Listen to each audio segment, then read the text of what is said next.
first pitch. All right, Mr. Jerry Lemonade, let's see what you've got.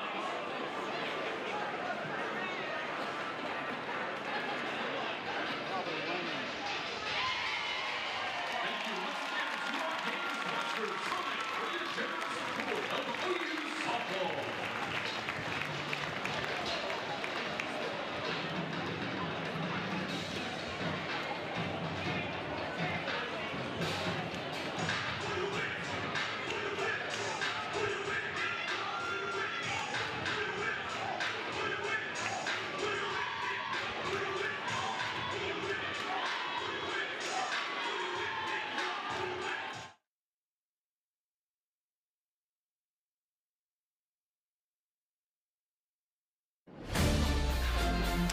It is a beautiful day in Norman, Oklahoma, where we will get to see the Kentucky Wildcats take on the Oklahoma Sooners here at Loves Field. The good competition last night. Oklahoma taking the win 9-2 over the Wildcats.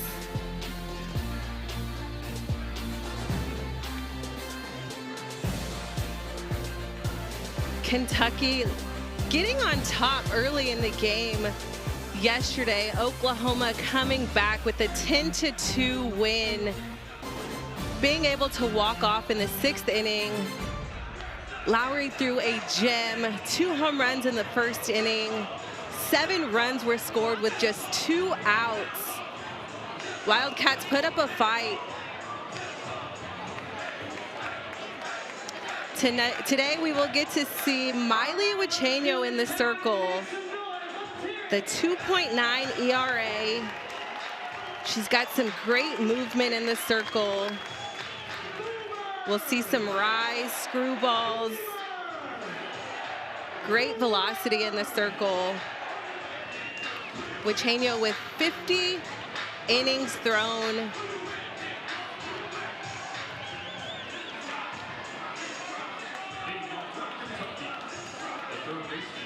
Wichenio, the transfer from Ole Miss, getting the start today. We'll see Carly Sleeman leading off for the Wildcats. Allie Blum, Maddie Clark, Carissa Hamilton as the highlight with 2 RBIs yesterday. Carly Sleeman got the party started early yesterday, getting herself on base. Allie Blum able to keep the momentum going, and Maddie Clark laying down a sacrifice bunt yesterday, keeping the party going, and then Carissa Hamilton with the RBIs just to get them on the board early on in the game yesterday.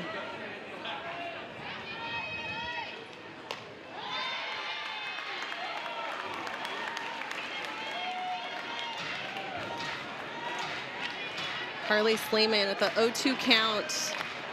Getting behind in the count early, but fouling some stuff off. Wichenio working ahead in the count.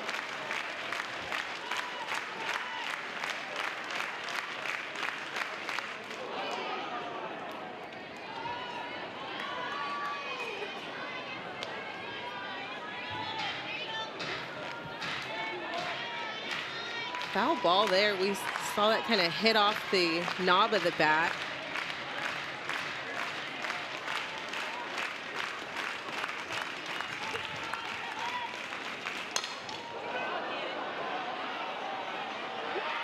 And that is a home run. Carly Sleeman seeing 4 pitches, working through the count, getting a pitch that she can work with and sending that right over the right field fence. You see the excitement for the Wildcats. Getting on the board is something that they know is so important when they face the Sooners. And Carly Sleeman seeing that ball deep in the zone.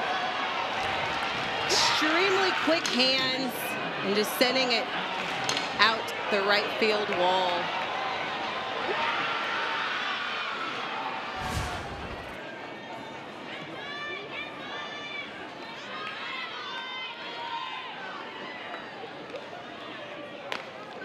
All right, we've got DJ in the booth, everybody. I'm not out of breath at all. Thanks for showing up. Hey, I took play-by-play. Ooh, a little nervous. I may or may not have driven just a tad. Hey, we don't need to admit it. Hey, we're live. I'm here for it. But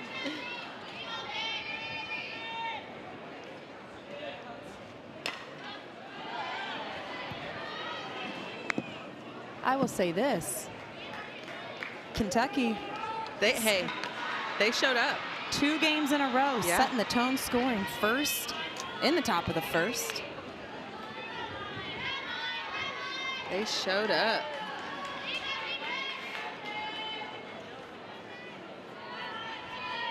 And that's something we talked about yesterday. As Agbayani calls off Garcia, is talking to Coach Lawson.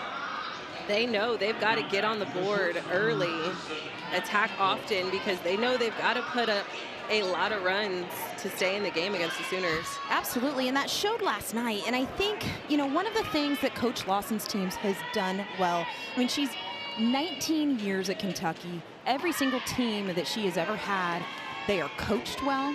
They play the game hard, and they play the game the right way. And I think that that's something, if you talk to Coach Lawson at any point, regardless of the scoreboard, regardless of wins and losses, that's the message, right? Is to do things the right way. They are pounding the ball. Lots of foul balls, lots of attack. Maddie Clark lacing the pitch from Guashino. And you can, if I were taking a guess, Destiny, there was a team conversation had last night. Oh, for sure. I think just being able to see what they did early in the game, it's more so a conversation of how do you continue that throughout the game. Yeah, I mean, if we go back, if you blinked, that game got turned on its head very quickly. But the Wildcats were in game 1 until the bottom of the 3rd.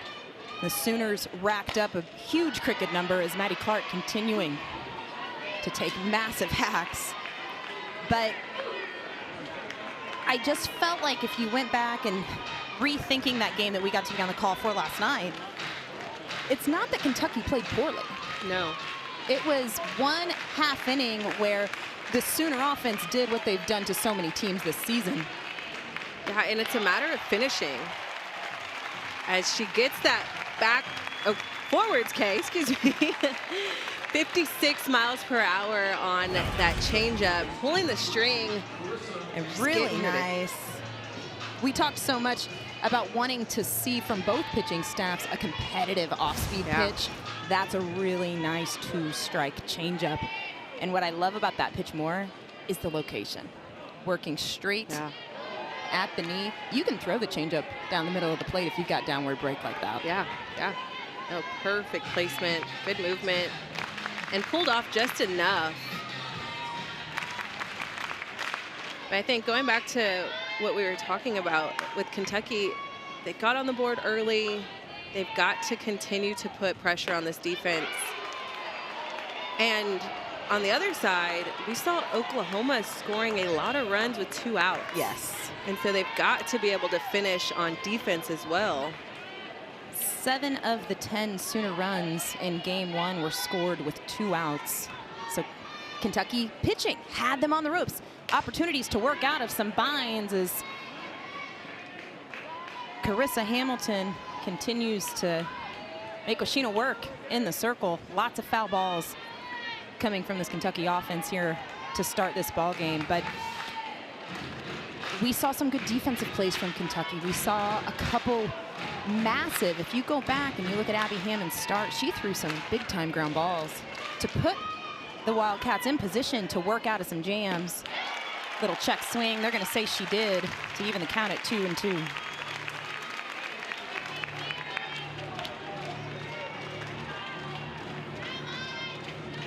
But so reminiscent of last night. Regardless of what continues here in the top of the first, Wildcats out to an early start and gonna make the Sooners chase them And Machino ground ball right back to her. She'll glove it. And that will do it here in the top of the first. But not before Kentucky strikes first with Carly Sleeman's bomb Oppo Taco to start the game. We head to the bottom of the first. Wildcats up 1-0.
Welcome back to Loves Field on this Good Friday. I'm DJ Sanchez along with Destiny McElroy. Let's take a look at that Sooners lineup. Very similar to what we're seeing last night, except Lexi McDaniel getting the start at first base. Abby Dayton in the 9-hole, and Kai Miner leading it off just as she did last night. And what a night for Kai Miner in game 1 in that leadoff spot. Kai Miner has really been a spark plug in this lineup. She's been there to get the party started so often, and she's really able to do all sorts of things, hitting .505 with 54 hits, 8 doubles, 4 triples, 6 home runs, 30 RBIs. Doing all of that from the leadoff spot. Yes. And, you know, she's truly capable of placing the ball as a slapper. She can bunt as a standing in or running through the box. She's got power. I mean, she's a true triple threat. And that pitch from Hindigas in for a called strike. Hindigas getting the nod here this afternoon. Did not enter the game at any point last night, but does a really good job of mixing speeds, as we saw her do just there. And she doesn't just bring in the changeup or bring in the off speed. You'll also see the senior work her pitches at different speeds beyond, as that pitch pops right up on the infield to Clark for out number 1. But as I was talking about the change of speeds, but Hindigas keeps the ball down, and that's going to be a really big key for Kentucky, especially in this wind. Yeah, we'll take a look at her scouting report. Mid-60s, works vertically, dependable changeup. We talk about it over and over again, that having a changeup is so important at this level. You've got to be able to mix speeds, keep the hitters off balance. And one big piece in talking to Coach Lawson is they understand as a staff, you've got to keep the ball down in the zone and keep the ball in the park to keep it possible for them to stay in this game. And speaking of keeping the ball in the park, Kendall Wells, the freshman, hit her 28th home run of the season last night. And again, not just, I mean, it's really easy to get caught up in the home run power that we've seen from Kendall Wells, but The batting average is there. The doubles are there. She's drawing walks. Just the discipline and the maturity that is coming from a freshman who's really kind of shown herself to be just an all-around hitter. Yeah, I mean, this entire freshman class has been so impressive. And getting to see Kendall Wells just on fire and these home runs she's hitting. That one went 275 feet. First pitch swinging, didn't even have to see a pitch, and able to send it 275 out of the park. She's just so quick to contact, sees the ball well, very decisive in the box. All adjectives that you don't always use with a freshman. Yeah. Right? Yeah.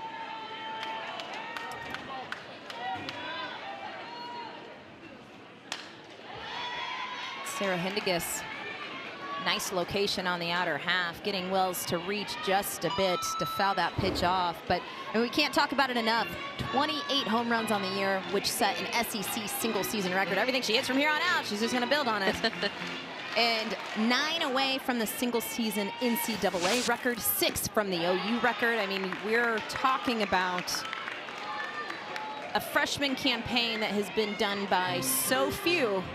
And I think the wildest part about it is when you talk about some of those names, they all wore Sooner uniforms. Yeah. Lauren Chamberlain, Jocelyn Allo. Yeah. And I think what's even more crazy is where we're at in the season. That's a nice pitch from Hindegis. But ball 4 to Kendall Wells as she draws a walk to bring up Garcia, marking her 21st walk on the year. I will say this about Hindegis. I really like that 3-2 pitch. Yeah. Missing just a bit inside, but in on the hands enough. And again, just showing some of the discipline that the freshman Wells has. As Gabby Garcia stands in and takes first pitch outside for a ball, and Emmert gonna go have a chat with her pitcher.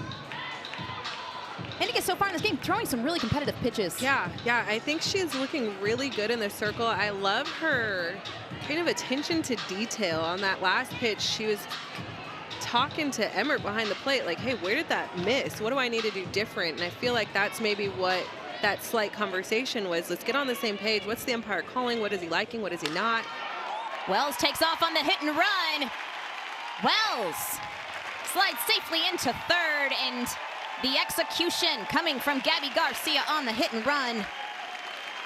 Sooners eyeing to knot this game up with a little bit of a hit and run action and just aggressiveness at the plate here in the first. Yeah, Kendall Wells going first to third on that. I mean, you've got to be on your horse. You've got to see that through the infield. Just know I'm going first to third on this play. There was no question for Plotz to even have an opportunity for the play at third. Gabby Garcia just staying on fire, keeping the momentum alive. Cassidy Pickering stands in. The 0-1 just misses outside, and again, we were kind of in the middle of discussing Hindegis and trying to find the zone on the corner again, throwing a lot of really competitive and good, well-located pitches. Yeah. We talk about throwing to this lineup. I mean, you've got to be able to find the perfect location, because if you leave anything around the zone, they are going to send it out. I mean, the spray chart with this lineup is incredible. There's not a lot of pitches in or out that they can't handle, up or down that they can't handle. Got to keep the ball down in the zone and find the right locations on the corners. The 3-1 to Pickering misses outside, which will load him up for Ella Parker, and what is the second walk here in this ball game for Hindegis. There's a good look at Coach Gasso. There she is. Rocking the cream in her 32nd season at the helm of the Sooners. 8-time national championship coach. Hindegis misses a bit low. I am a bit surprised to see the white visor with the cream top. I'd expect maybe a crimson, but always rocking the visor. A little bit of a check swing from Ella Parker, and they're going to say she offered on a nice drop ball from Hindiguis on the inner half. Big spot here for Ella Parker, who's moved down just a bit in comparison to where she was last night in this offensive lineup. In the 5 spot is Ella Emmert, keeping Kendall Wells honest. And I'll say this, Carly Sleeman saved a bit of what could have been a run or two. Just trying to keep Kendall awake over there. And there is that changeup. That's a big out. Massive strikeout for Hindiguis, and pulling the string. She can throw it on any count. See Ella Parker just get way out ahead of herself, kind of open up once she realizes, oh, that's not coming in as quick as I thought. What a great pitch. That'll bring up Lexi McDaniel, getting the start here in game 2. Had a pinch hit opportunity last night. Has seen spot starts throughout the season, but an opportunity here today. This curveball just misses a bit low. And here we are, and I feel like this is so reminiscent of some things we saw last night. Bases loaded, 2 outs. Hindiguis, massive strikeout of Ella Parker, and an opportunity here to work out of a huge jam as that off-speed pitch floats in for strike 1. Man, but the ability to throw that in that count is huge. Absolutely, and you can expect JT Gasso having a game plan. Yeah. Maybe setting a little bit of a late rhythm for that changeup. The 3-1 count here. We saw the Sooners with a couple of bases loaded opportunities last night. And the 3-1 just misses low and away to walk in the tying run. McDaniel, the 5-pitch walk, and the Sooners tie it up 1-1 as Coach Lawson heading out to have a chat with Hindiguis and also the home plate umpire, Michael Hernandez. And here's, from a pitcher standpoint, right? Yeah. These are good pitches. I even said the pitch to Kendall Wells for ball 4. Quality pitch on the inner half.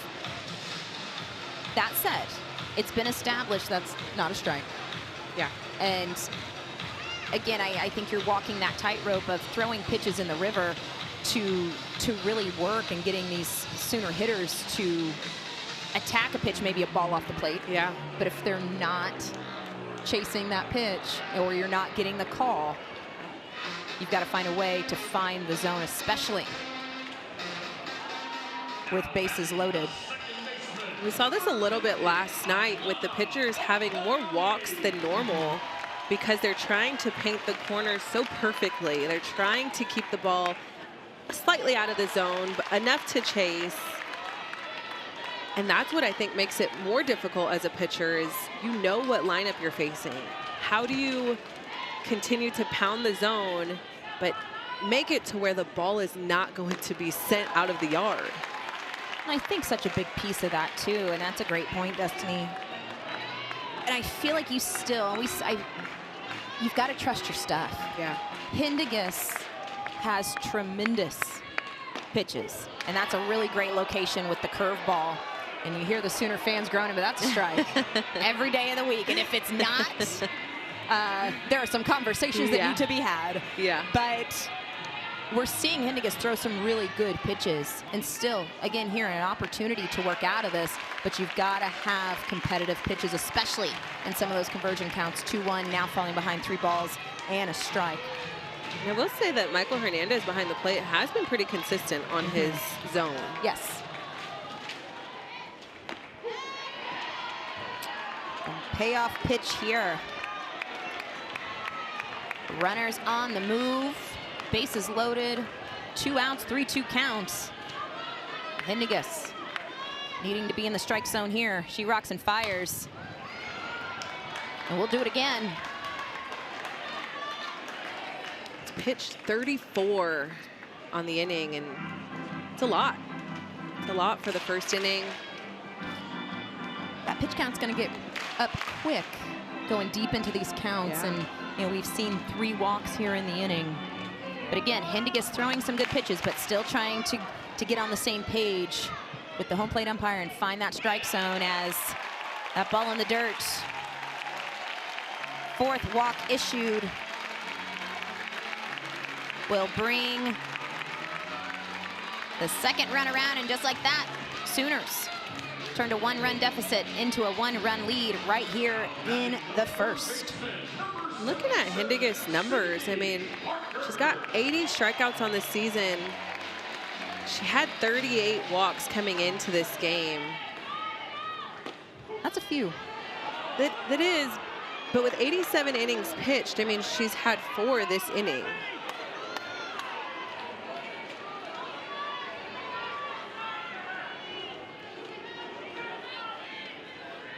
Sid Barker asking for a little bit of time, but just as we have seen so far in this series, Kentucky putting themselves in a position to get out of a jam. 2 outs, bases loaded, back-to-back walks. Sooners scoring both runs again, 2 outs. Yeah, we have seen, again, all day yesterday. We're seeing it again today. Just when there's 2 outs, the Sooners have taken full control. That's when you want to see the Kentucky Wildcats finish it out. Your 2 misses upstairs, and Sooners putting 2 runs on the board on 1 hit, drawing 4 walks to this point. It's the 1-2. Nice location. And again, the pitcher in me, the pitching coach in me really likes that location. But if you are not getting the call and you're not getting those bites from the hitters, you've got to find a way to find that zone, and maybe sensing a little bit of frustration from Hendiges. Yeah, and I think, you know, it's tough because you've got a little bit of pressure put on yourself in the circle, but in this instance, let them make contact. Really nice pitch, ground ball, gonna have to be quick as Sleeman slings it across to retire Barker, and Hendiges minimizes the damage here in the 1st, but not before the Sooners take the lead 2-1. We're heading to the top of the 2nd.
We head to the top of the 2nd.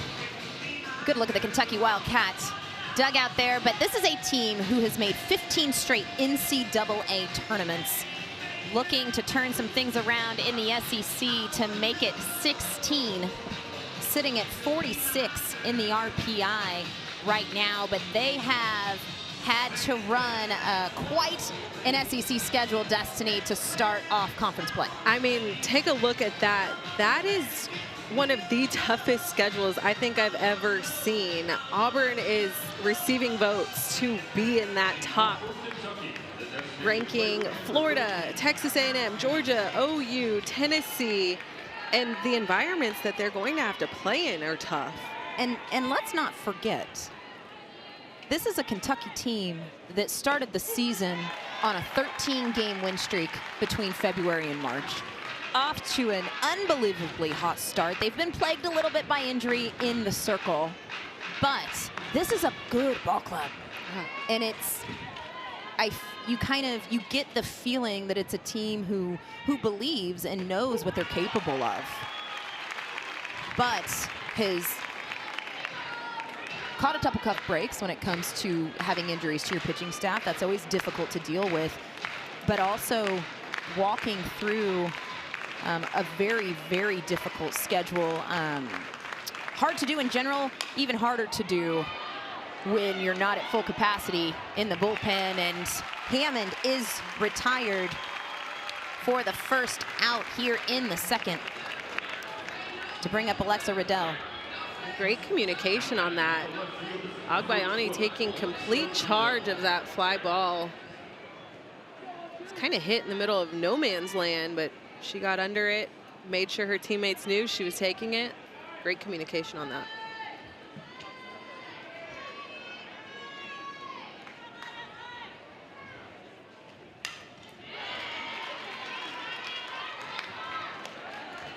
Alexa Riddell stands in for Kentucky.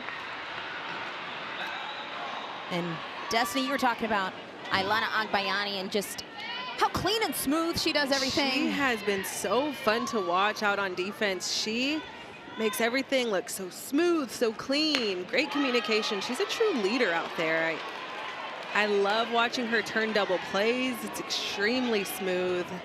But, I mean, that Golden Glove is just so deserving. She's not talked about enough on defense. Really good defender out there. You would think definitely in the running for that same award here in 2026. Just the consistency that Agbayani brings. We talk so much, it's really easy to get caught up on the offensive side of the ball, but just the calmness and the leadership that Agbayani has brought to this Sooner defense is something that probably, like you said, Destiny, does not get enough play. On defense, and I feel like on offense too, she's such an important asset to this lineup. She's always getting the party started. And her energy as she's running down to first base, or when she makes it to second base from a double, I mean, she's always bringing the energy. And Agbayani, you talk about good ball players. She knows what a good ball player looks like. Daughter of Benny Agbayani, played for the Mets. Knows a little bit about ball. Yeah, she knows a little something. This ball popped up on the infield, and she knew we were talking about her. There she goes again. I mean, covering so much ground. She was playing deep in the hole. This is slight pop-up, but she covered so much ground again, taking control, taking leadership, owning that right off the bat, coming in, closing that gap, and making that sliding play.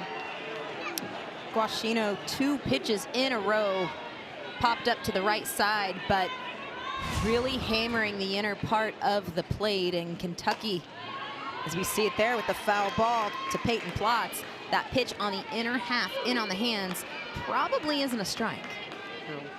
I think that's part of the challenge, right? Is how aggressive do I need to be with the pitches that I'm given? That's where, you know, Coach Lawson is like, we've got to be aggressive, we've got to attack. But Wachena's got some good movement. Tremendous movement, spins the ball very well, works really well left to right. You'll also see her work the ladder up in the zone. But we were talking a little bit about Hindegis. Struggled with the walk, struggled finding the strike zone just a bit in the bottom half of the first. And there's that inside pitch that we've seen these Kentucky hitters go after, and Plotz takes it. But that's something, how much Destiny offensively that Kentucky you've got to recognize, and those pitchers that are borderline lay off, because right now it's been established that that's not a strike. Yeah, yeah. And that's where I think it's so important for the consistency of these umpires. You know, Michael Hernandez has been pretty consistent behind the plate. So as a hitter, you can use that to your advantage. As a pitcher, you understand, okay, if they're not chasing that pitch, I know I'm not getting a strike called. So making those adjustments is so important.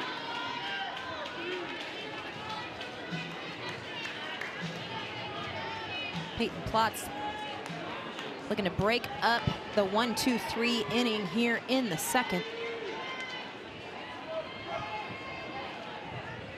as she awaits the 2-2.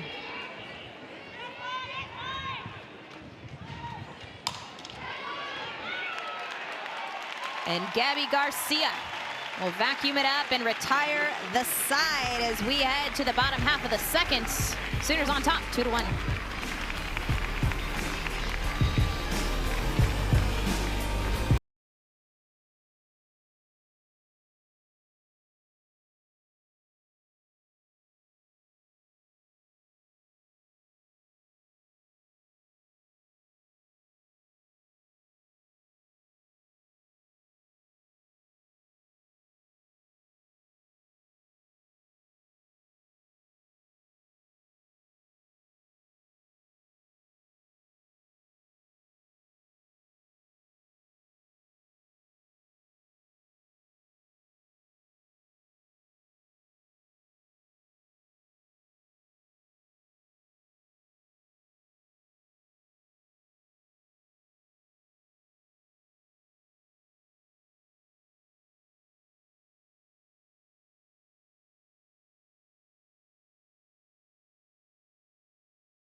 Good Friday here at Love's Field as we go to the bottom of the second inning, and a lot of big-time softball on the horizon.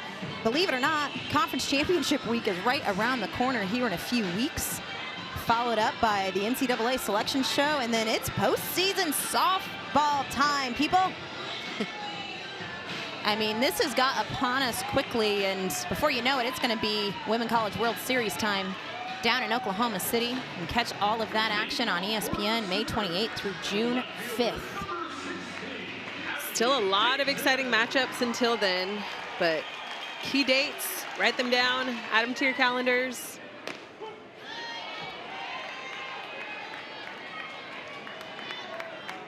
Lots of changes could happen too. I'm excited to see how that selection show ends up.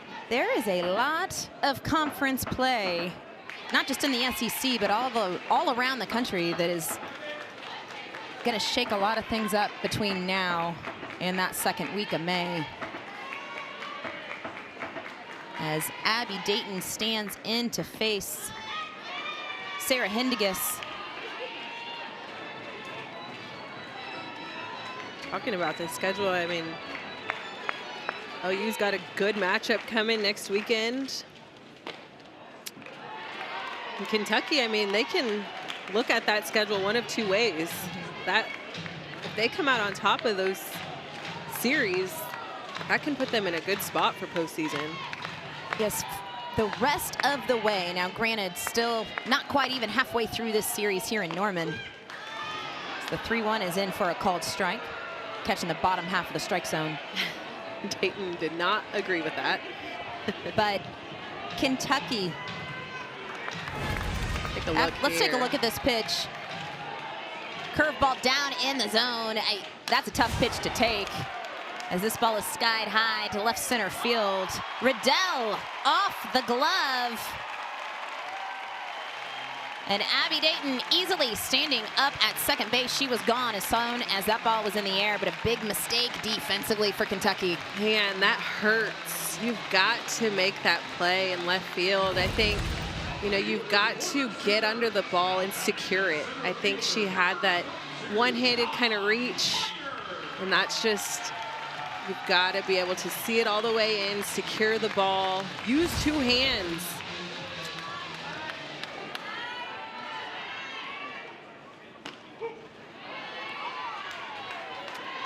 And that will roll it back up to the top of the lineup. And one thing we did not see from Kentucky too much in game one were defensive mistakes. Walks were a bit of an issue.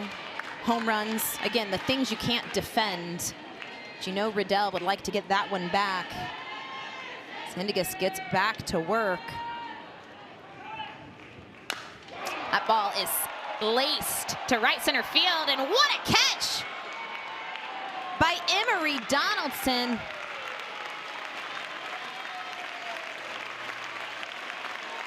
And the ball doesn't lie, does it? And what a way to make up for that. I think you've got to be able to put that trust back in your pitcher.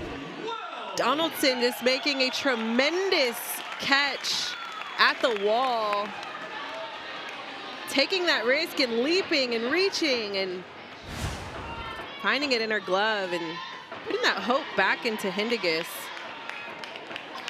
It's amazing sometimes how the game evens out. As Wells stands in. Walked in her first at bat in the first inning.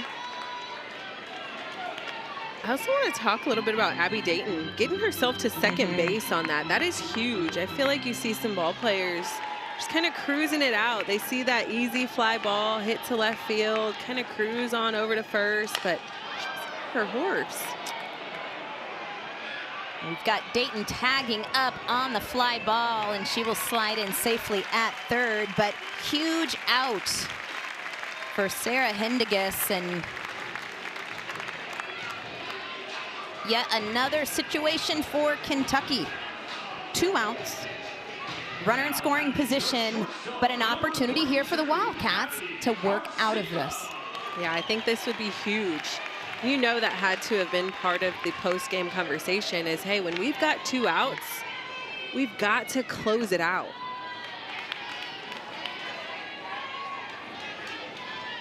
And just as we've seen so much in this series,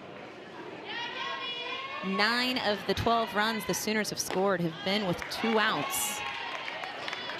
As Hindegis falls behind Gabby Garcia, 2 balls and no strikes. But what a spot here for the Wildcats to get some momentum.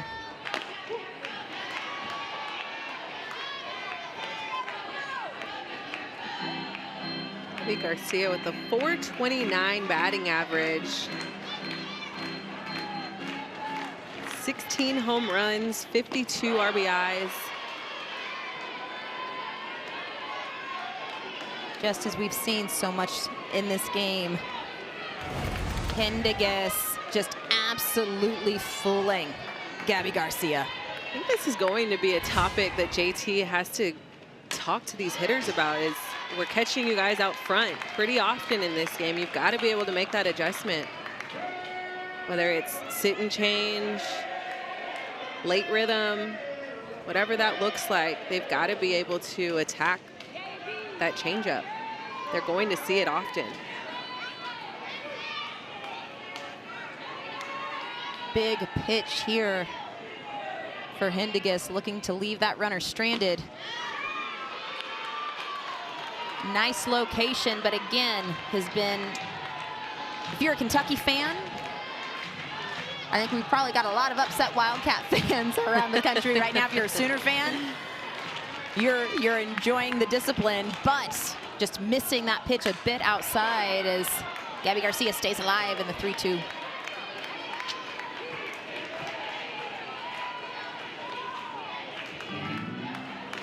"60 pitches for Hindegis. It's a lot of pitches.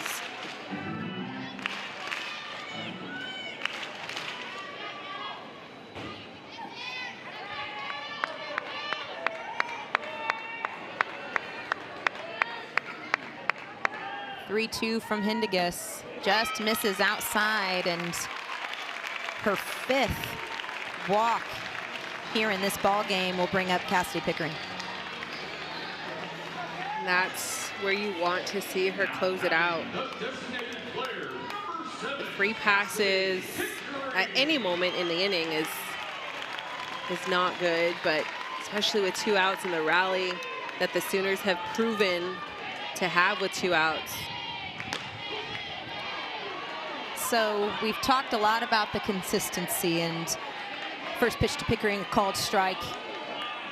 Very similar to some of these pitches we've seen on the outer half. And there is that off speed, but they're going to say she held. They are having a little bit of a tough time identifying that soon enough to be on time. It's such a deceptive pitch. Yeah.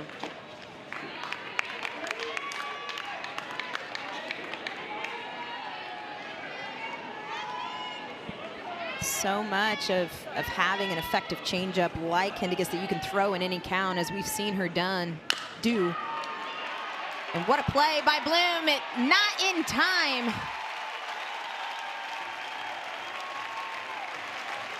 And the Sooners add to the 2-out scoring rally that we have seen pretty much all series so far to make it 3-1 OU.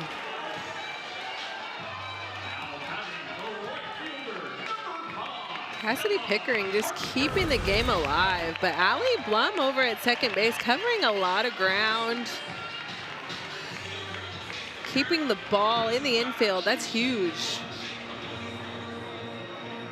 Preventing Gabby Garcia from going first to third on that, just keeping that in the infield. Again, with 2 outs. Can't put a stop to the Sooners. If you look, you almost feel the story of this series so far, and a lot of games, or a lot of innings still to be played here. But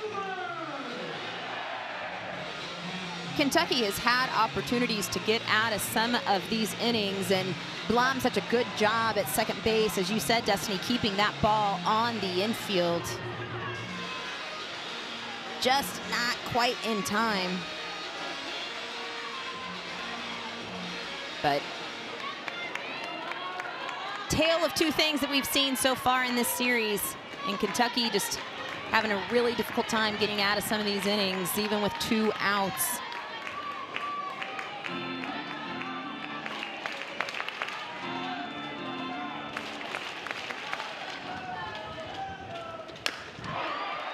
That ball is laced off the right center field wall. Gabby Garcia will score. Cassidy Pickering is held up at third, and it is a 2-out double for Ella Parker to make it 4-1 Sooners.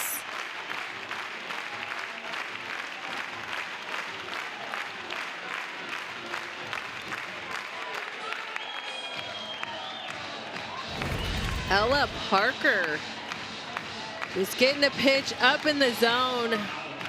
Definitely missed location. You've got to get that up and out of the zone and get her to chase that. Make contact a little more difficult, but getting the barrel up on top of that. Another pitch, little loop, but it'll find some green. Pickering scores, Parker scores. Sooner fans are on their feet, and I don't know if we can say it enough, but what the Sooners are doing offensively with 2 outs. Yeah, it's unbelievable. You cannot put a stop to them. I mean, we've seen the Wildcats struggle with that 2 days in a row now. It's you get to that point and then it's a freebie or it's a base hit. Got to be able to close it out. Looks like that may be the day for Kentucky starter Sarah Hindiguis. And again, so similar to what we saw a night ago, we saw some really tremendous pitches. Yeah. But just not able to slam the door and get out of some of these tough innings. And Lexi McDaniel finding herself in the lineup and being able to execute, keep the rally going. Kentucky headed to the bullpen. Looks like it's going to be Mackenzie Oslanzi. We will tell you more about the hurler when we come back. But Sooners putting a little bit of distance between them and the Wildcats here early. And all kinds of 2-out hitting. Sooners on top, 6-1.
Here in the bottom of the second, and the Oklahoma Sooners have been absolutely relentless with 2 outs.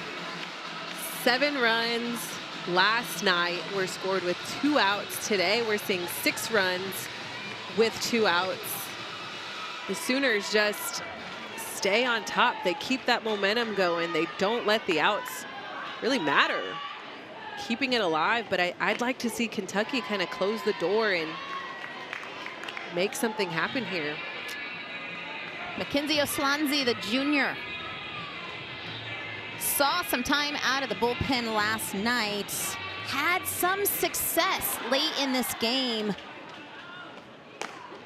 but facing the Sooners here, similar situation to where she was brought in game 1. Just trying to keep Kentucky within striking distance, because this is an offense who, when they get rolling, they can put runs on the board, but really has good velo, and we saw a lot of that here last night. Yeah, I mean, I thought she did well. I think they get themselves into a bind, which, again, when you're throwing to this offense, it is so tough to find the perfect location. She was another one where we talked about her walk ratio and how, you know, in game 1, there were more walks than you'd expect based on her numbers. And it all goes back to just having to be so precise as a pitcher when you're facing this lineup.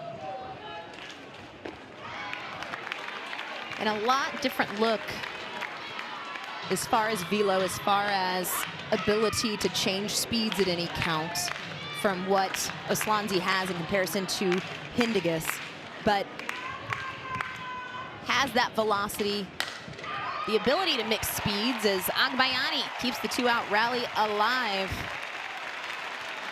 to make it first and second for Sydney Barker.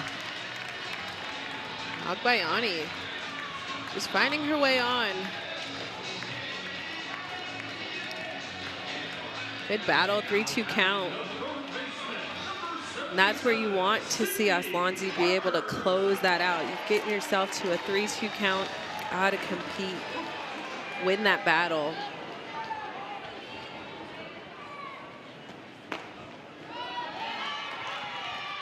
Barker grounded out to third, back in the first.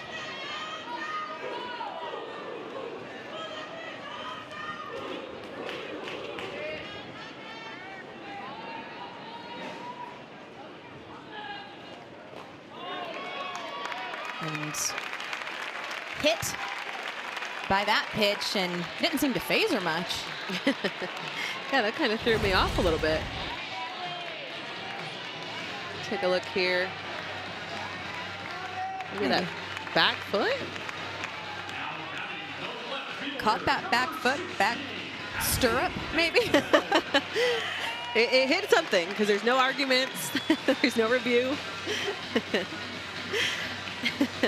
And the Sooners bat around here in the second as Abby Dayton, who came around to score after she reached on an air.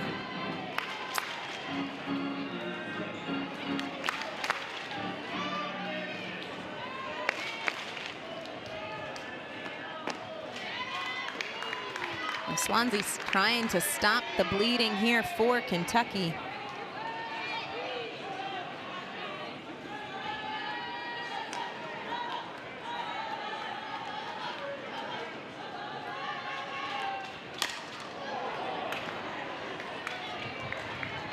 I think for the flip side, we talk about the 2 outs for Kentucky, just having a hard time getting out of that situation. But I've also noticed on OU's side, they're leaving a lot of base runners on in that moment.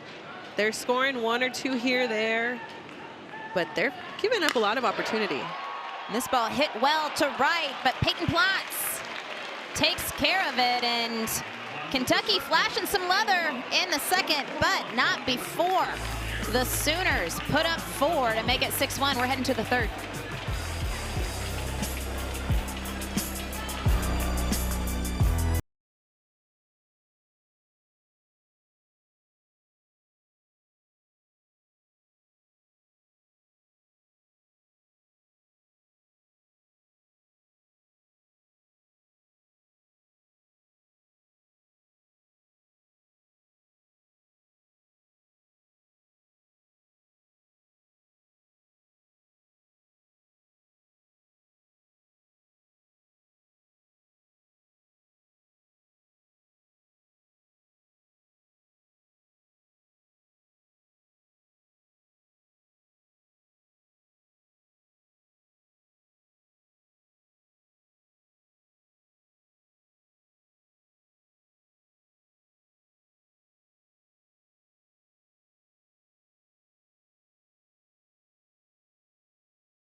So just as we thought we were headed to the third, Kentucky is back out on the field, and what seems to be a substitution issue. They failed to report a substitution, putting the Sooners back in the box. This is something I've never seen before. And a Swansea for the Wildcats, and when the adjustment was reported by home plate umpire Michael Hernandez, the statement was that number 16 is now back into the game. So when that pitching change happened, it seems as if there was an issue with the substitution, and the Sooners get another crack at it here, but taken care of by Sleeman. No harm done, and the Wildcats are now going to take us to the top of the third. Sooners have a 4-run second inning to make it 6-1.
Oklahoma City, home of the Women's College World Series.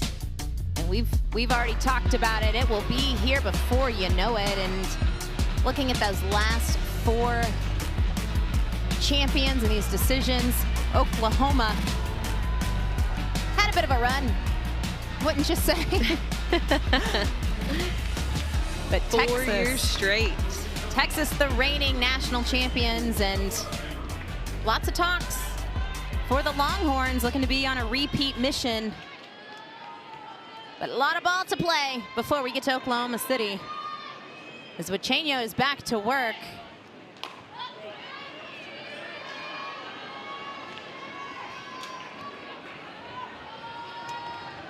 The senior Ella Emmert stands in.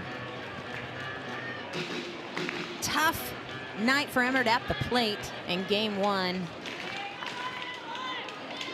But when you talk to Coach Lawson about this Wildcat catcher, nothing but glowing. What a leader, what a captain, and just really such a big piece of this Kentucky club. We always want to talk about who that vocal leader is, who that person is that the team kind of turns to, and this is one of them. Good look at Coach Lawson.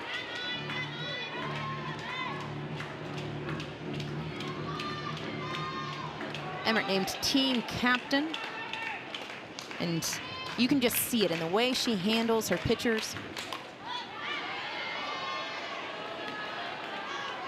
We've spoken on it some, and it's the Kentucky staff that's been plagued by injury. And Emmert has just done a good job of keeping things calm, and you can see her kind of controlling the tempo behind the plate, calming down her pitchers. Wachenio fires the 1-2 upstairs. Talking a little bit about the injuries. Carson Fall, one of the right-handed pitchers, Haley Nutter, Sydney Langdon, all facing some adversity, trying to get back into the circle.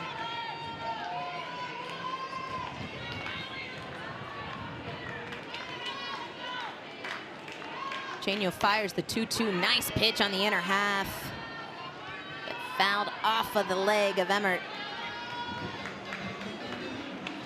Wachenio's done a really good job. Gave up the run in the first inning, but has really settled in nicely. Yeah, I think she's looking great. Really mixing in multiple locations. Good try behind the plate by Wells, trying to bring that in. And that curveball there on the outer half, and just as we've seen all day on both sides of the ball, it's been established that the river is not a strike. Yeah. No, I think that's where we talk about the consistency over and over again as a pitcher and a hitter. You got to know that zone. But that one is to sit down Emmert. And Wachenio challenging the senior and going right after her with some heat. Pitching sequence here is incredible. It's a good pitch. The movement of that. You can see the frustration there with Emmert.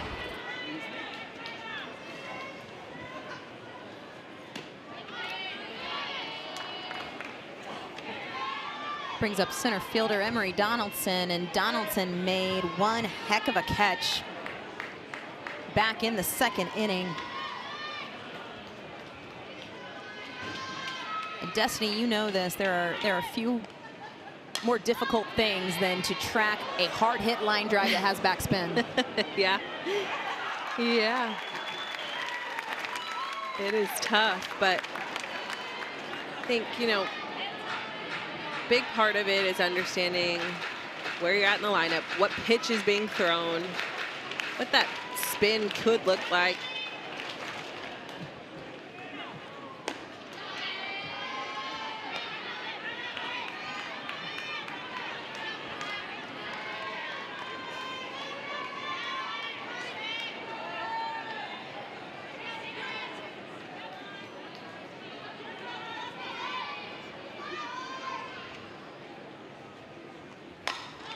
ball hit well to left field, but Abby Dayton is underneath it, and 2 quick outs for Miley Ucheno here in the 3rd to roll it back over to Carly Steelman.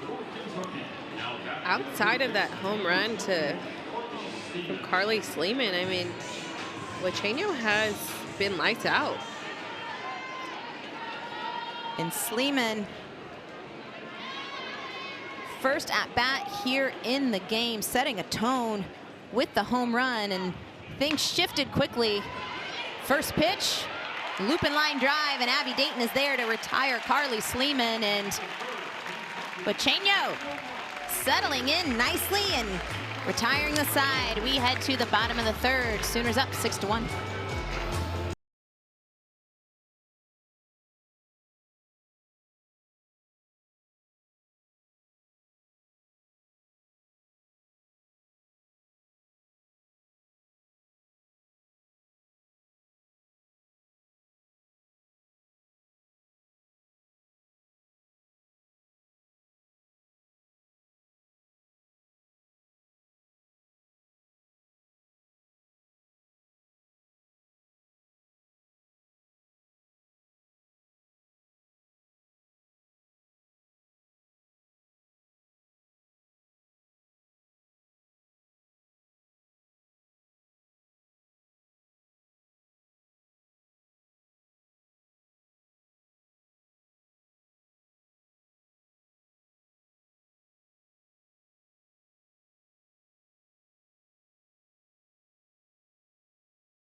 Bottom of the 3rd here on this Good Friday. Kai Miner set to lead it off for the Sooners. Wells and Garcia. But let's talk about this for a moment. At the top of this Sooner lineup between Kendall Wells and Kai Miner, these 2 freshmen have been on an absolute tear. I mean, they have performed so well for their freshman year. Kai Miner with a .505 batting average. Kendall Wells, .393 is very good. But to top that off, 28 home runs on the season. The slugging percentage is unreal. We talk so much about how difficult this SEC conference is and how you are playing top 10 teams and you have top 10 matchups week in and week out. You've got 2 freshmen here for the Sooners who are not just putting together tremendous seasons, but Kai Miner is leading the SEC in batting average as a freshman. One of the toughest conferences, facing some of the most elite pitchers. Just doing a tremendous job leading this lineup, 1 and 2 hole today. We've seen Kai Miner kind of bounce around a little bit throughout the lineup. We've seen Pickering in the leadoff spot, Kai kind of 6, 7 hole, 9 hole sometimes, but no matter where she's been in the lineup, she has performed well.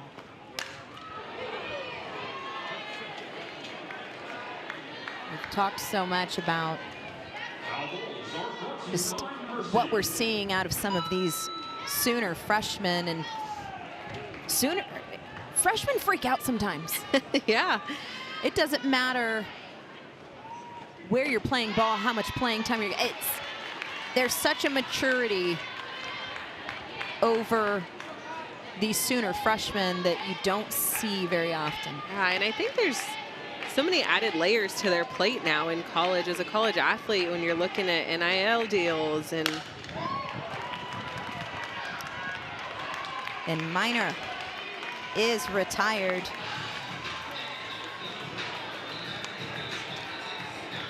As Aslanzi takes care of the leadoff here in the third, and that's huge. Not something that's been able to be done too much in this series so far. And as we've talked about these Sooner freshmen, 37% of the home runs have been scored by freshmen for this Sooner offense. And those numbers in itself, just based on the freshman class, have got to be pretty competitive nationwide amongst records, season records for teams, not just the freshman classes everywhere. I mean, that's got to be a competitive number amongst teams nationwide.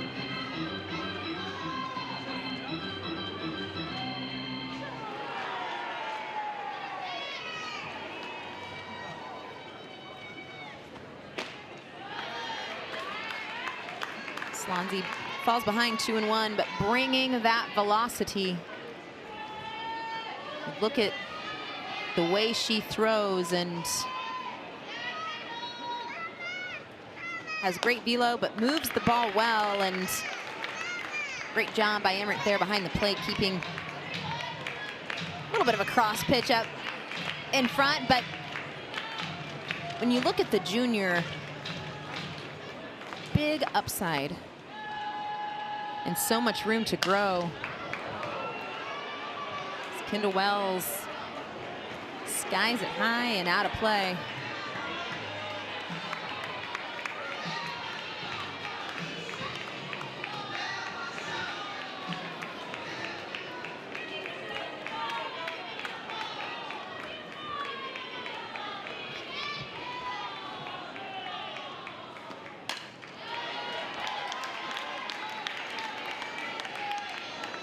Talking to Coach Lawson a little bit, just, you know, she's wondering, what are we doing with Kendall Wells? How do we get around this? And some feedback is just maybe consider walking her. And then she's like, well, then look at the rest of the lineup. You've got Garcia, Pickering, Parker, McDaniel, Agbayani. And this ball is hit well, and Kendall Wells. It's becoming routine at this point. The freshman just knocks her 29th home run of the season. And I'll tell you this much, that was not a towering shot. That was a line drive blast. Just smooth sailing right over that right center wall. Just take a look here. So quick to contact, so powerful. You see that backside release, sending it directly over that wall, no question. She's so strong, and she can really work with any pitch. You've seen her hit an outside pitch over the wall. You've seen her hit an inside pitch over the wall, up in the zone, out of the park, down in the zone, sending it out of the park. We saw one yesterday, down in the zone, 275 feet over that left field wall. I mean, she's such a good hitter and so tough to throw to. That 29th home run reaching 255 feet. That bomb puts her one away from the OU freshman record, but also from the NCAA record as well. And we made mention of this in game one, Destiny. That is, with the pace that she says Gabby Garcia stands in. With the pace that she is setting, that is something that we very well could see here this weekend. And you look at the most home runs all time by a freshman in D1 history, Jocelyn Alo at that 30 mark. Kendall Wells just one away.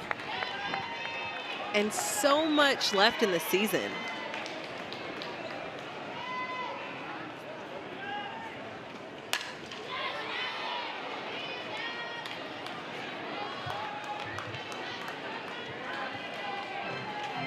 You can just hear the anticipation from Sooner fans. When Wells is in the box, every foul ball, you hear that gasp.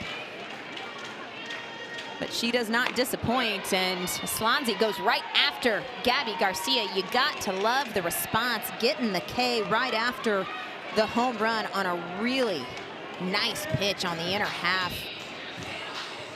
29 of Kendall's 47 hits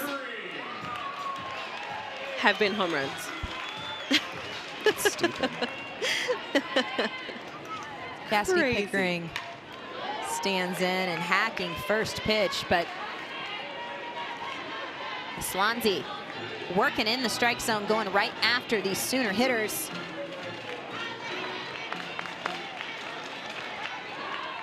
Nobody on, 2 outs. And nice pitch up in the zone. And one thing that we see more out of Slansky than we have seen from other pitchers on this Wildcat staff, more swings and misses. And we've seen a couple here. She fires the 0-2 and misses low, but I really like that location with that drop ball.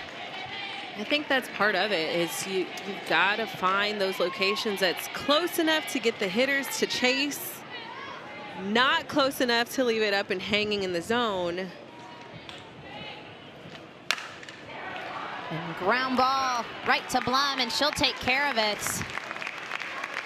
And outside of the bomb by Kendall Wells, her 29th on the year, makes it 7-1 Sooners. We're headed to the 4th.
Kendall Wells with one swing of the bat added to that Sooner lead, and here's the wild part. We've seen it over and time again with the long ball from the freshman. But Destiny, you already mentioned this. 29 of her 47 hits in her freshman season. That is 62% of her hits this season have been home runs. And that is unbelievable. It's unbelievable as a freshman. It's unbelievable as a super senior. I don't care who you are. Exactly. I mean, that's incredible. There's no real words for that. And Allie Blum right back up the middle. And Blum has been a thorn in this Sooners side. That was her third hit between last night and today. Right back up the middle, but what an effort by Agbayani. Nearly got a glove on it. The Golden Glove winner covering that ground, but great piece of hitting. Trying to get the table started. Allie Blum has been a pretty good threat over these last 2 games. She will take off 8 for 10 on the season in stolen bases as Maddie Clark stands in. Clark, a strikeout victim back in the first. And right on cue, you want to know who's aware that Allie Blum will take off. Kendall Wells with the back pick. I love this effort. That looks like a close call there. Perfectly placed throw, and McDaniel over at first base, putting herself in a good position to make that tag. A little bit of a change of speeds from Wachenio, and I will say this, and it's the little things on the base paths that put pressure on defenses. Here's one of those little things that Allie Blum is doing. Her leadoffs are so aggressive, and you can just see it as the 3-0 is popped up to the right side. Ella Parker takes care of it, and 3-0 swinging. Bring up Carissa Hamilton.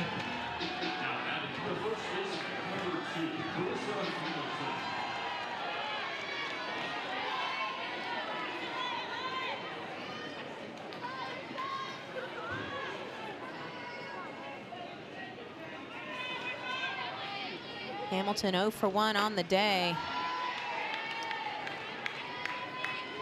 And outside of the home run back in the first, Miley Wachenio has been lights out. Blum, the first base runner since the first inning. Wildcats trying to make something of it. This ball's gonna get down. Blum is on her horse. Kentucky's got a little something going here in the fourth. Hamilton, a stand-up double. We'll bring up Abby Hammond. Just finding their ways to be a threat, stay in the game. A 7-1 run ball game. You've got to stay alive. Find a way to get the ball down in the gaps. It's a really good job by Hamilton. That pitch on the inner part of the plate and did a really good job of keeping those hands inside. Keep that pitch fair. But Kentucky, never say die. And this is a team that are going to be challenged. They have been challenged. We've talked about the SEC schedule that they have had to deal with. We've talked about the injuries. I mean, this is a team, again, we can't say it enough, that has faced adversity, but stay in the moment. You talk to Coach Lawson, and wanting to, the messages that this team has is this pitch sky high, not going to be deep enough to score Blum at third, and 2 quick outs as Abby Dayton gets on her horse and makes a play. Read that ball off the bat immediately, Destiny. And just a great play by Abby Dayton, continuing to take charge here. Because her momentum is coming into home plate, she had to take lead on that play, ensure that she was the one catching that ball to have the throw and the chance at home plate. But able to keep Blum on the base path, not even a threat. She didn't even attempt. Really good call by Abby Dayton in left field. Reagan Oni in the box for Kentucky, an opportunity to chip away at that Sooner lead. Wachenio pulls the string, little off-speed pitch. Just as we've talked so much about the two-out production we've seen on the Oklahoma side, Kentucky looking for a little bit of it here themselves. Runners at second and third. And Wachenio amped up, pulls the string on the off speed to work out of the jam and sit down Oni. We are headed to the bottom. Sooners on top, 7-1.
everything that they needed to do.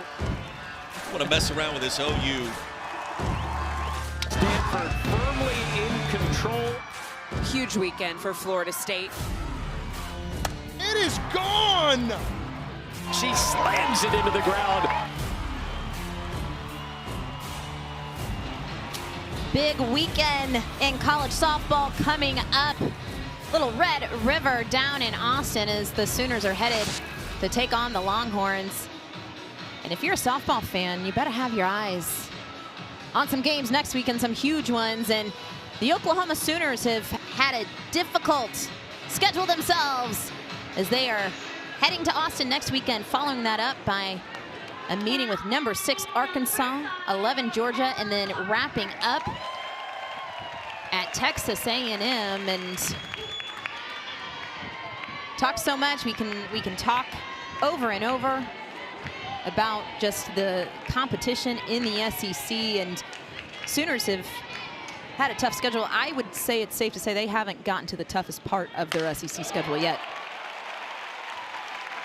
As Ella Parker is aboard with a leadoff single to start the 4th.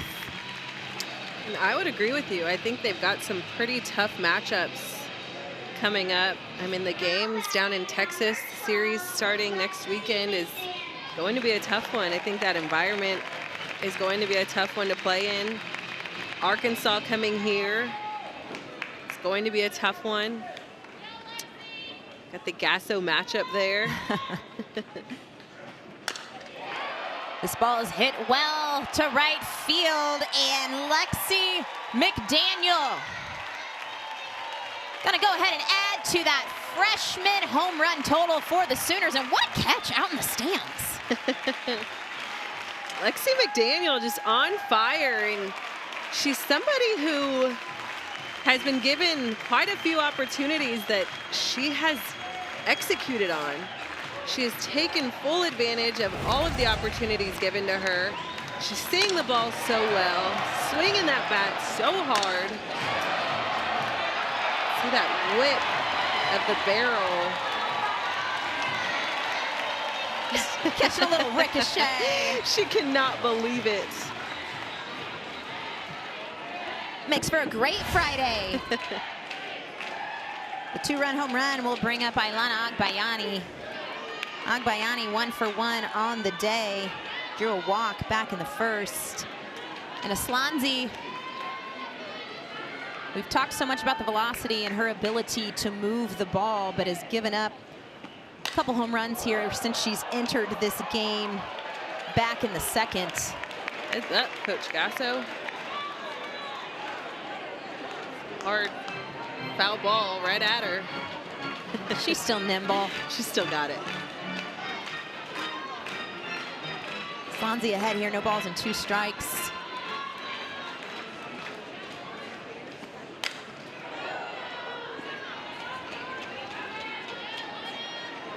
Bayani puts up a good fight with all of her at-bats. Lots of foul balls. Trying to find the right timing.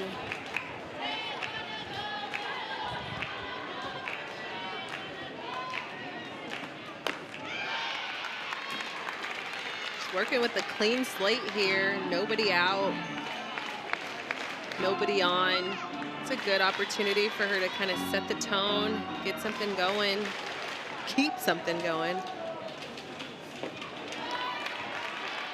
On the flip side of that, Aslanzi trying to keep Kentucky, again at this point,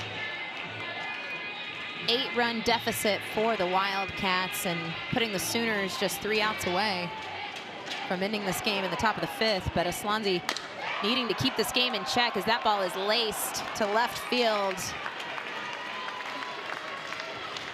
But gloved and taken care of.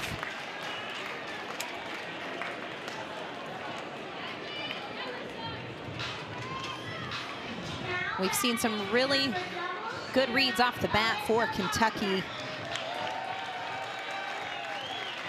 in their outfield. Some hard hit balls, line drives. Emery Donaldson, Peyton Plotz making some good plays. Another one there by Reagan O'Neill.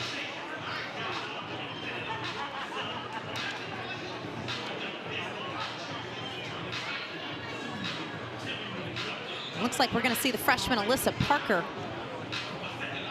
enter this ball game, and it's very similar to what we saw in game 1. Entered the game a little bit later. Expect to see her stay in probably at third base. Another freshman that we can talk about for days. I mean, she's been another big part of this lineup, finding herself playing some at first, playing some at third, pitching. She's done well in the circle. Alyssa Parker with 10 home runs on the season. Batting .333 as a freshman. Who plays both sides of the field, and that's extremely difficult. Absolutely, and you know, Destiny, you hit on it just a little bit, but has those 10 home runs, and Parker has not started every game, right? And having that type of production in spot starts and pinch hit positions in places where she's maybe come into the game here a little bit later, but we've seen her in so many different roles, but is just handling whatever is thrown at her so well, as this ball is lined to the right side, and Parker is aboard. Just loving what I'm seeing from the freshman class. I mean, they're able to just find their way on. They fit right into this roster. And they've really been a big component of this roster. Lexi McDaniel being called upon, Alyssa Parker being called upon, finding their way on the base paths, doing what's needed of them.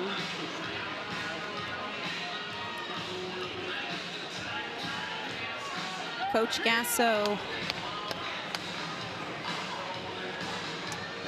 making some lineup changes. Going to the bench and looking for Tia Malloy. Again, another one of these offensive threats, and I say offensive threats, another one of these ball players who just does things so well, and has gotten some starts throughout the season, has gotten some opportunities. The sophomore 0 for 1 in her at bat late in game 1. But there are a few hitters I see take a more aggressive hack than what we see from Tia Malloy. And there's one right off the bat. I'm gonna flare foul.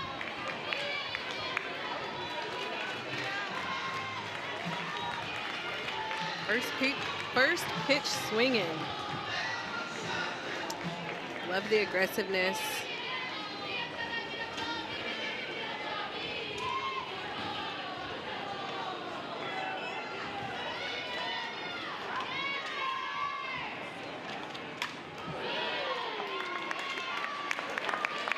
Malloy, a .367 hitter on the year, but a .767 slugging percentage, .459 with that on-base percentage. So finding ways to wreak some havoc when she gets her opportunities, and so Slansky gets her chasing. And big strikeouts for Slansky, trying to keep this game in check enough to give the Wildcats a fighting shot in the top of the 5th. Wildcats will have to score to extend this ball game, as Cheney Helton stands in.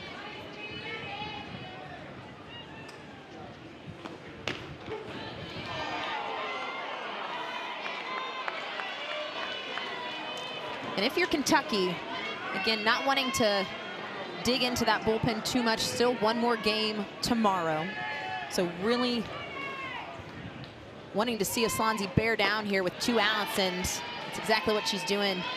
We've seen, and I feel like I've said this over and over, but I feel like, and I said this last night and I'm gonna say it again, the Kentucky pitching staff has been all or nothing. Yeah. They've been really solid.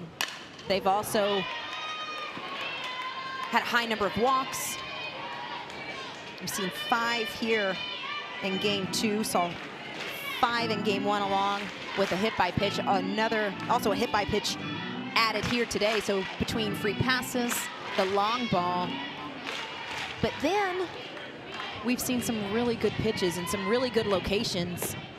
And speaking of good locations, Cheney Helton down on strikes, and Aslanzi giving Kentucky a fighting shot here in the top of the 5th. Wildcats got a score.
Oklahoma Sooners have been dominant in all facets of the ball game here in game 2. We've seen the long ball. We've seen huge defensive plays, tremendous pitching, and an opportunity now to shut this game out in the top of the 5th as they are on top 9-1. And if we talk a bit as we see a pitching change and Alyssa Parker enters this game, Miley Wachenio, after the home run to start the ball game, was lights out from that point on. She did so well in the circle, and I think that's something we talk about with this pitching staff, just having to kind of piece it together. Wachenio came out and she did exactly what was needed of her, got her team in a position to score some runs. She had great pitches, able to really execute all sides of the plate, mix in some off speeds. She was outstanding today.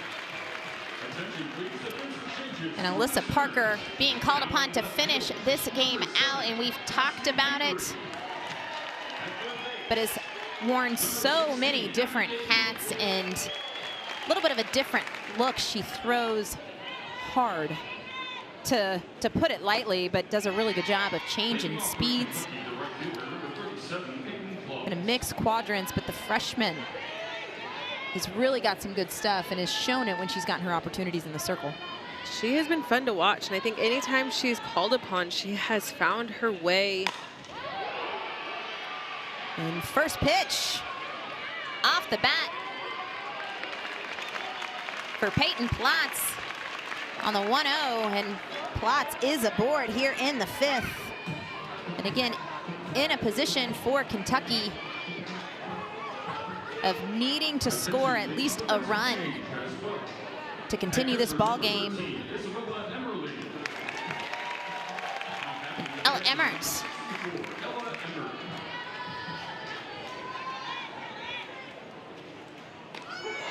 Parker pulls the string. Lots of changes for the Sooners defensively, as Cheney Helton stays in this ball game and goes to center field. Cassidy Pickering into left. Abby Dayton at third. Isabella Emmerling behind the dish. And there's something we don't see all too often. Abby Dayton. We talked about how Coach Gasso was going to handle Nelly McEnroe-Morenas being out for the season. And that pitch gets away from Emmerling, and Plotz will move up. Huge run for Kentucky at second base to extend this ball game. The result of Nelly McEnroe-Morenas being out for the season was Coach Gasso decided, let's have tryouts for third base.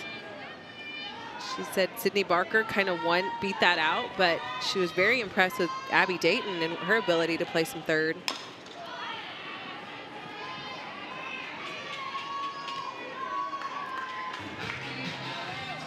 Big opportunity for Peyton Plotz at second base.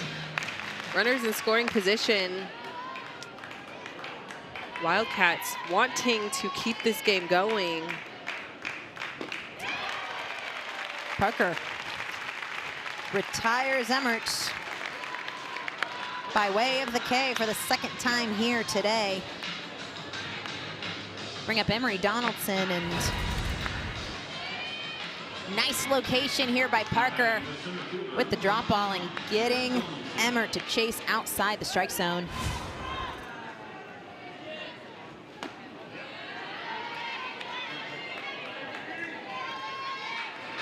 Donaldson flew out to left field, back in the third, and Kentucky has come out guns a-blazing, scored all of their runs in this series so far in the first inning. 2 runs in the first in game 1, and then were kept quiet throughout the rest of that ball game. Same thing here today. Carly Sleeman, first at bat of the ball game, leaves the yard, puts that momentum in the Wildcat dugout. The offense has been pretty quiet as ground ball to Gabby Garcia. She fires it across in a play that Garcia makes look routine. It's definitely not when you're seeing those kind of hops. Just being decisive. I mean, she's playing deep in the hole. I love the way that she kind of sat back and read that hop. Didn't come in charging too aggressively. She decided, I'm going to sit back, let this one come to me, fire and throw. We talked about it early on in this game, how Kentucky did come out aggressive last game and this game. It's that in-between time of keeping it alive, and that's a great pitch from Alyssa Parker. Coming in at 44 miles per hour, really pulling the string, keeping these hitters off balance. But early in the count, being able to throw that is tough as a hitter. And if you're Kentucky, as Carly Sleeman stands in and pops it up to the right side, and that will be the ball game, folks. Sooners take game 2 of the series by way of the run rule, 9-1.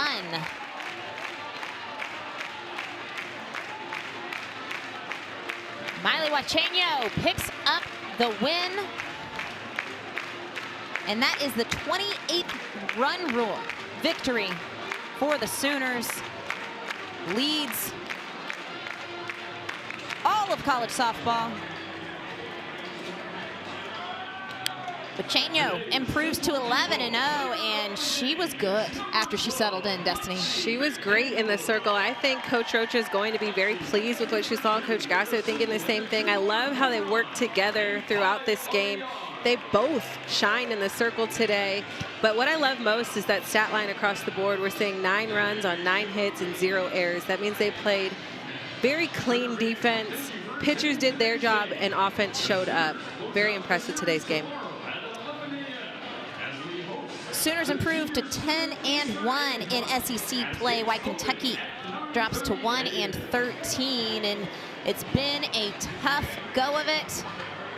It's been a tough month of March and early start to April for the Wildcats. But again, you're not looking at outcomes if you're this coaching staff. You're not looking at outcomes if you are in a Wildcat uniform. You've got to look at the way that you're going about playing the game, and the outcomes are not there, but this is a gritty, hard-nosed, fundamental Kentucky softball team. And it's all about making the adjustments. So yes, they're down in the series, but let's see how they come out tomorrow. I'm excited to see how they can come out and perform. Kentucky Wildcats is a good ball club with a great leader in Lawson, and I think that they can come out aggressive attacking, but they've got to maintain that energy throughout the entire game tomorrow. They're going to get a shot at it tomorrow as the Sooners look to sweep on the Saturday. But Oklahoma takes game 2, 9-1 by way of the run rule. For Destiny McElroy, I'm DJ Sanchez. Sooners win.